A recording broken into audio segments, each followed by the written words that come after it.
आज हम एक ऐसे ग्रंथ की बात करने वाले हैं जो हजारों सालों से जब भी जीवन में मुश्किल दुविधाएं आती हैं हमें रास्ता दिखाता आया है। और सबसे कमाल की बात यह है कि ये ऐसी बातचीत है जो हो तो एक युद्ध के मैदान पर रही है, पर रास्ता दिखाती है शांति का। तो चलिए इसके सार को समझते हैं। सोच कर देखिए, जब दिल कुछ और कहे और फर्ज कुछ और, तो सही रास्ता कौन सा है? ये एक ऐसी कश्मकश है जिसका सामना हम सब कभी ना कभी तो करते ही हैं। और भगवद गीता की शुरुआत बिल्कुल इसी सवाल से होती है। जरा कल्पना कीजिए, एक ऐसी लड़ाई जो सब कुछ तय कर देगी और आप उसके लिए तैयार हैं, पर जैसे ही आप सामने देखते हैं, दुश्मन की जगह आपको अपने ही लोग दिखते हैं, अपने गुरु, अपने रिश्तेदार, अपने दोस्त। यही हालत थी अर्जुन की। उसका दिल बैठ गया, हिम्मत टूट गई और उसने अपने हथियार नीचे रख दिए। और बस इसी मोड़ से भगवान कृष्ण का उपदेश शुरू होता है। वो अर्जुन की समस्या को सुलझाते नहीं, बल्कि उसके देखने का नजरिया ही पूरी तरह से बदल देते हैं। वो उसका ध्यान उन चीजों से हटाते हैं जो आती जाती हैं और उस चीज पर लाते हैं जो हमेशा रहती है, जो शाश्वत है। सबसे पहली बात जो कृष्ण कहते हैं वो है इस शरीर के बारे में। वो समझाते हैं कि ये शरीर जिसे हम मैं समझते हैं, ये तो नश्वर है, इसका अंत तो होना ही है। तो फिर ऐसी चीज के लिए शोक कैसा जो हमेशा रहने ही नहीं वाली? लेकिन शरीर के अंदर जो है यानी आत्मा, वो बिल्कुल इसके विपरीत है। कृष्ण कहते हैं कि आत्मा अजर अमर है। उसे ना आग जला सकती है, न पानी भिगो सकता है, न कोई हथियार काट सकता है। वो न कभी पैदा होती है और ना ही कभी मरती है, वो बस है। तो जब आत्मा अमर है तो फिर करना क्या है? यहां कृष्ण धर्म की बात करते हैं, यानी कर्तव्य की। वो अर्जुन को याद दिलाते हैं कि एक योद्धा होने के नाते उसका सबसे बड़ा धर्म, उसकी सबसे बड़ी ड्यूटी न्याय के लिए लड़ना है। मतलब अपनी व्यक्तिगत भावनाओं से ऊपर उठकर अपने कर्तव्य का पालन करना ही सही रास्ता है।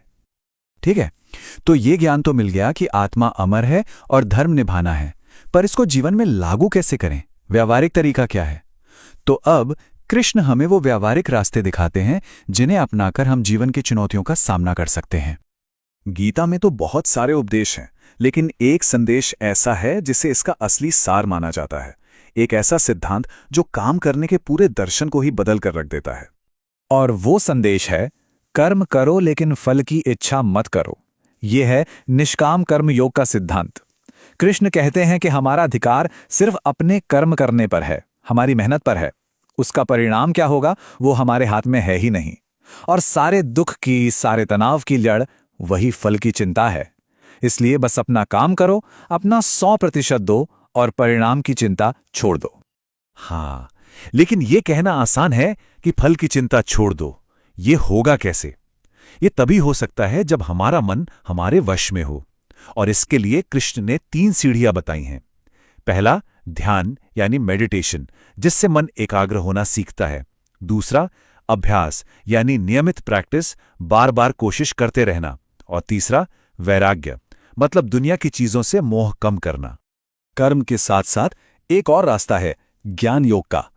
इसमें होता यह है कि जब इंसान को सच का ज्ञान हो जाता है कि आत्मा क्या है, परमात्मा क्या है, ये दुनिया क्या है, तो उसका मोह, उसका अटैचमेंट अपने आप ही धीरे धीरे खत्म होने लगता है। एक स्पष्टता आ जाती है कि क्या असल है और क्या सिर्फ एक भ्रम।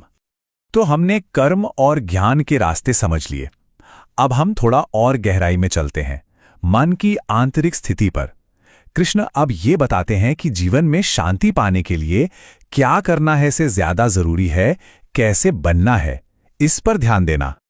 और इसके लिए एक बहुत ही सीधा रास्ता है, भक्ति योग। ये प्रेम और समर्पण का रास्ता है। कृष्ण कहते हैं, जो पूरी श्रद्धा से मुझे भजता है, मैं हमेशा उसके साथ हूं। मतलब जब कोई व्यक्ति सब कुछ ईश्वर को सौंप देता है, तो ईश्वर उसकी जिम्मेदारी ले लेते हैं। ये जीवन की सारी जटिलताओं को सरल बनाने का एक तरीका है। और देखिए, कृष्ण सिर्फ बड़ी बड़ी दार्शनिक बातें नहीं करते, वो बहुत व्यवहारिक सलाह भी देते हैं। वो कहते हैं कि आध्यात्मिक प्रगति के लिए जीवन में संतुलन होना बहुत जरूरी है। न बहुत ज्यादा खाओ, न बहुत कम, न बहुत ज्यादा सो, न बहुत कम जागो। हर काम में एक संयम बरतना जरूरी है। और जब जीवन में ये संतुलन आ जाता है ना, तो मन की एक ऐसी अवस्था मिलती है जिसे समत्व कहते हैं। ये योग की एक बहुत ऊंची अवस्था है जहां मन शांत और स्थिर रहता है, चाहे बाहर कुछ भी हो रहा हो। जीवन इन्हीं जोड़ों से तो बना है ना? कभी खुशी आती है तो कभी गम, कभी लाभ होता है तो कभी हानि, कभी जीत मिलती है तो कभी हार। समत्व का असली मतलब है इन दोनों ही स्थितियों में एक जैसा रहना, ना जीत में बहुत ज्यादा उत्साहित होना, ना हार में पूरी तरह से टूट जाना। चलिए अब हम गीता के इस ज्ञान के चरम पर पहुंचते हैं, उस बिंदु पर जहां अर्जुन का बचा कुचा संदेह भी एक दिव्य अनुभव और एक अंतिम निर्देश के साथ हमेशा के लिए समाप्त हो जाता है। इतना ज्ञान मिलने के बाद भी अर्जुन के मन में शायद थोड़ा संदेह था कि कृष्ण कौन है। तब कृष्ण उसे अपना विराट रूप दिखाते हैं, एक ऐसा विशाल सार्वभौमिक रूप जिसमें अर्जुन को पूरा का पूरा ब्रह्मांड दिख जाता है, सारे देवी देवता, जीवन, मृत्यु, सब कुछ एक साथ।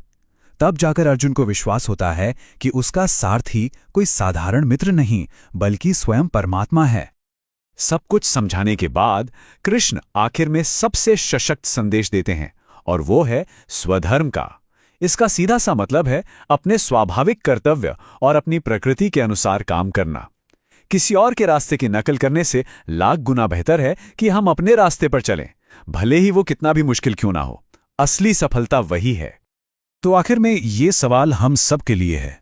अर्जुन का युद्ध क्षेत्र तो कुरुक्षेत्र था, लेकिन हम सभी का जीवन भी एक तरह का युद्ध क्षेत्र ही है, जहां रोज नई नई लड़ाइयां हैं, नए कर्तव्य हैं। तो इस रोजमर्रा के युद्ध क्षेत्र में हमारा अपना स्वधर्म क्या है, हमारा असली कर्तव्य क्या है, इस पर सोचना जरूरी है।